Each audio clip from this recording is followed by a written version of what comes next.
Aaron, is lunch ready yet? I'm getting hungry. Really? It's only 11 o'clock a.m., Marie. You got up late this morning, and we had a late breakfast, so I thought a later lunch would be better. Oh, I don't even remember eating. Maybe this is a sign of good health. Louise is hungry too, you know. Is that so? All right, I'll start preparing something now. I wish you'd do these things without being told. You really are inconsiderate. And clean our room already. It's been a week and dust is piling up. Marie's mother-in-law took it for granted to boss her around. One would think that if she's so healthy, she could do her own cleaning and cooking. I can't understand why she stopped doing things she likely did herself before I came into the picture. I'm Karen Miller, a 30-year-old dual-income homemaker. I'm still working at the foreign company I joined before getting married. There are late hours but hardly any weekend work, so I should be able to relax on Saturdays and Sundays. But from early morning to late night, I'm kept busy by my in-laws with household chores and errands. My husband doesn't help at all, even though I'm slaving away for his parents, Marie and Louis. I wasn't particular about living together or separately, so when my husband suggested living with his parents after we got married, I didn't resist. But lately, I've been wondering if it was a mistake. Living at home means no rent, my husband said so, huh? But I thought to myself, of course, I never thought of living for free, but I did think it would be cheaper than renting elsewhere. So we pay for utilities as a sort of rent. We split the food expenses with the in-laws, but since Louis and Marie, who are retired and at home all day, eat a lot for their age, it feels like we're paying more. Still, it's cheaper than renting an apartment, and since I was continuing to work after marriage, having the in-laws around seemed reassuring. I thought it would be easier if we share the housework. When I work late, my husband has already finished dinner with his parents. It's easier than coming home late and having to cook, but there's never anything left for me. We both work, so I thought it was only fair that whoever can do the housework does it. Before we got married, my husband said the same thing. He said housework is a piece of cake, leave it to me. So I thought he must have been doing various chores up until now. But it turns out since getting married, he hasn't done a thing. Laundry, cleaning, tidying up. Marie had been doing it all. He would even make instant food for himself. So even if I'm working late and my husband comes home early, there's no way he'll prepare dinner. I should be grateful Marie's there. Otherwise, I have to cook when I get back. But it's disheartening that my husband doesn't say a word, even when my portion isn't prepared. He never lifts a finger to clean up. The dirty dishes remain on the table, and the pots and utensils are left in the kitchen. I end up cleaning up after meals I didn't even eat. Coming home tired from work and then dealing with this is quite exhausting. My husband, having skipped dinner preparation, acts as if he's had it easy, which just adds to my frustration. In this house, everyone thinks it's natural for the daughter-in-law to do the cleaning and laundry. The in-laws don't even clean their own room. On my days off, chores pile up as if they have been saving them just for me. Sometimes I wonder if they're deliberately creating tasks for me. Louis is 68 and Marie is 65, but they're incredibly energetic and talkative. They seem more vigorous than me, so I wonder why they can't do the housework. Well, it's good that they are healthy. It would be much harder if they needed care, that's true. But listen, if it ever gets too much, come back home. You always have a place to return to here. Don't feel like you have to endure everything. If you want to escape, you don't have to suffer in silence, Mom. But you're also going through a lot, aren't you? Please don't overdo it either. Having Mom to listen to my complaints helps me keep going. But right now, I have another worry. My father, Sam, is ill and in the hospital. His condition doesn't seem to be improving. My parents are a close couple, and Mom visits him almost daily. I try to visit as much as I can, but between work and chores at my in-laws, it's hard. When I finally manage to visit, Dad looks so happy, which reassures me. But each time I see him, he looks thinner, and it pains me. Mom must be feeling the same way. Mom, are you resting enough? You look pale. I'm fine, dear. Just make sure to take care of yourself. I know. Mom smiles, but she really looks pale and lacking energy. I'm worried it must be fatigue from caring for my father. Despite knowing about my father's hospitalization, my husband doesn't visit, and my in-laws act as if it's not their concern, continuing to give me tasks.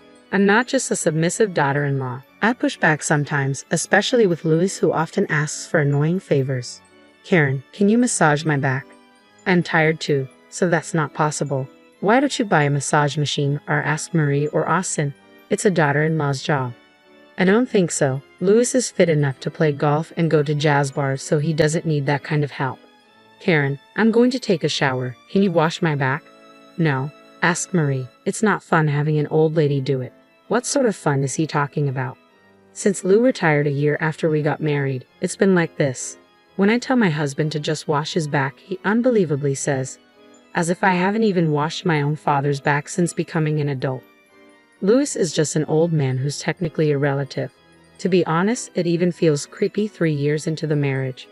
What I thought was a simple fight has turned into a situation where my in-laws dump chores on me, my husband doesn't help, and there's no sign of improvement. Meanwhile, my own family is ill, and he doesn't seem concerned. Maybe it's time for me to go back home and take care of my dad with mom. My husband then drops a bombshell. I've got a business trip for a week starting this weekend. Really, don't contact me unless it's an emergency. It's embarrassing to get calls from my wife all the time. Understood, I respond. I wouldn't contact him unnecessarily anyway. I'm also working, I'm not that free, and I've never called him at work before.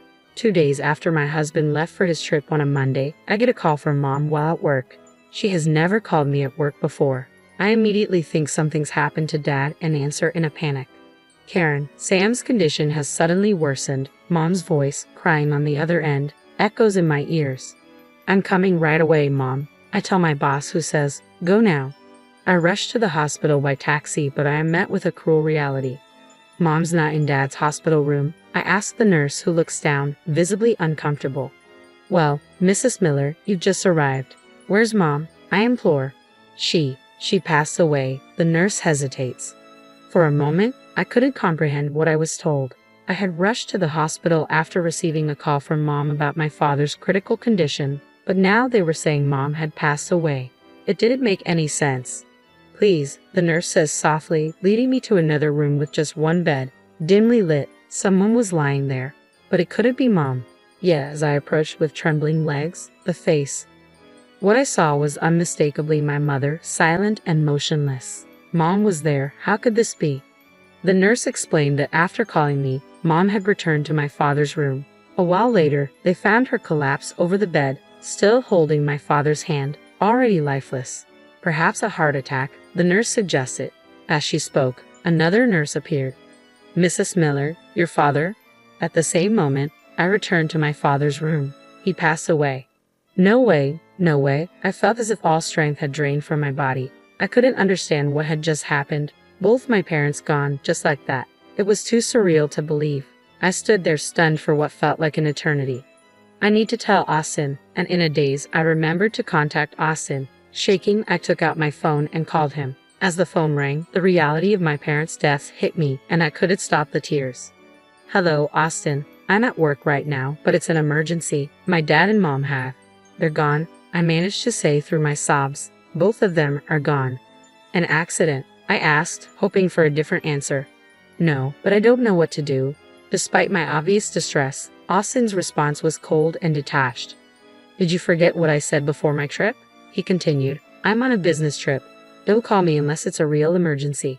For a moment, I couldn't comprehend what Austin had said. It was probably because his response was so far from what I had expected. I thought I had misheard, but the shock made my tears recede. What did you just say? I told you not to call unless it's an emergency. My parents just died. Isn't that an emergency? If they were about to die, maybe. But what's the point now? That's not an emergency. What are you talking about? You're coming home, right? It's not too late, I pleaded. I'm busy. Goodbye. Austin hung up, and no matter how many times I tried, he didn't answer again. Then I called Marie. Marie, my parents passed away. I thought it was just your father who was sick. Yes, but both of them. Well, isn't that nice? They were such a loving couple. Better for them to go together. You know they say loving couples go to heaven together. They must be happy. How can you say that? Well, you'll be busy now with the wake and the funeral, but it's good you can do it all at once. Louis and I won't be attending. What? We don't want to risk our health. Leaving people's health is more important, you know. In that moment, I realized the saying like father, like son was true, but it brought me back to reality. I informed my supervisor about my parents' passing. Unlike Austin or my in-laws, my supervisor showed genuine concern. He even helped me arrange the funeral at the church. Without him, I would have been completely lost. Despite Austin's words, I thought he would return for the funeral, but he never did. Thanks to my supervisor, colleagues, friends, and relatives, I was able to say goodbye to my parents. The real sorrow hit me after the funeral, when I returned to my parents' house and faced their photographs alone. I never imagined they would both pass away so suddenly. I couldn't believe that this was like a bad dream I'll wake up from. I talked to their photos. This can't be true, Dad, Mom. It's not fair to leave me alone like this. I held their pictures and cried like a child. After crying, I realized the harsh reality. Austin, who didn't bother to show up, and in-laws who didn't even attend the funeral. I had no family left to support me. Anger towards Austin began to build up. How could a husband not rush to his wife's side at such a time, saying such things during work? That's not normal. I was prepared for what was to come. 5 days after the funeral, 3 days later than planned, Austin returned, acting as if nothing had happened. I couldn't understand how he could be so indifferent. So, your parents' funeral is over, huh? Of course. What do you think? Well, I extended my trip by 3 days to avoid the funeral hustle. Must have been fun for you. It's work, not fun. But you're lucky now, no need to worry about your parents' old age. Any insurance money coming in? Austin's face had a smile that seemed almost inhuman. I wondered if he was an alien, unable to understand human feelings or words. Are you serious? Yeah, how much of that money do I get? What? What are you talking about? Of course, the wife's money belongs to her. I felt tears coming again, wondering why I married such a man. When I stayed silent, Austin looked around the room. He finally seemed to notice the change in the house. What? The house seems so tidy. Did you clean it up like you did with your parents? His insensitivity made my fists clench. How far could this person test one's patience? How could he not offer a single word of comfort to his grieving wife? But he was clueless about reality. It was time for me to make him understand. I took a deep breath and looked up at Austin. I'm going on a long business trip. Take good care of Louis and Marie. Austin seemed confused, looking around the house, still nothing grasping what I meant. Where are Mom and Dad? Did they go shopping? He just realized they're not here. Where did they go? To the hospital. They hurt their backs while I was away. From my parents' funeral, my in-laws started to move a very heavy piece of furniture from my room to theirs and ended up with lower back strains. When I returned, they were in agony, unable to move, having gone without food or water for 2 days, unable even to go to the bathroom. I wondered if this was some kind of divine retribution. I called an ambulance for my in-laws but didn't accompany them, explaining that we weren't related. Emergency vehicles don't allow non-relatives to ride along. I gave the paramedics Austin's number, but I knew him well enough to expect he wouldn't answer unknown calls. Why didn't you contact me? Well, you didn't come back even when your parents passed away, so I assumed you wouldn't for a back injury. Don't equate your parents with mine. Your parents are strangers, but mine are family. Oh, I see. That's reassuring. Then you'll take good care of them. What do you mean by take care? If they're immobile for too long at their age, they might end up bedridden. Austin started trembling. That's not true, right? You'll do well taking care of your precious parents. I have an important business trip. Our parents are in trouble, and you're talking about a business trip. Are you even my wife? I glared at Austin. Which mouth is he speaking with? How dare he, who ignored his own in-laws, say that to me? But I learned from you that business trips are more important than family emergencies. That's different. I never imagined my own parents in such a situation, especially during an important business trip. If I had been treated well by my in-laws, I might have felt obligated to care for them. But unfortunately, I felt no such inclination. I can't bother with others. Besides, like you said, my parents were family, but yours are strangers to me. Aren't you my wife? And what are you? Weren't you my husband? Even your colleagues were shocked. Colleagues? What are you talking about? Your boss attended the funeral. I had called Austin's company when I couldn't reach him, suspecting something. When I explained that my parents had passed away and I couldn't contact Austin, I learned he wasn't on a business trip but had taken paid leave. Austin lied and went somewhere. Why he lied was clear. He emphasized not to contact him, probably because he was with someone he'd be troubled to be seen with. He was on leave, not a business trip. Where did you go and with whom? Your colleagues were also wondering where you were during my parents' funeral. You'll probably be asked when you return to work. Austin turned pale. Taking leave isn't a problem, but being unreachable in such a crisis is. I'll have a hard time explaining that, plus my potentially bedridden in-laws. He probably just woke up to the reality waiting for him after his enjoyable trip. Anyway, you deal with my parents. It's your job as my wife. I've decided to stop being your wife. I'm here to tell you that my long trip was not a lie. I don't lie like you. What do you mean, stop? I am divorcing you. I handed him the completed divorce papers. My things are already at my parents' house. Then who will take care of my parents? That would be their son, you. I can't do it. That's none of my concern. Leaving Austin behind, I returned to my parents' house. I had checked Austin's computer, finding plenty of photos of him with another woman and evidence of their trip together. I printed everything out, making the divorce process straightforward. I naturally demanded compensation from Austin.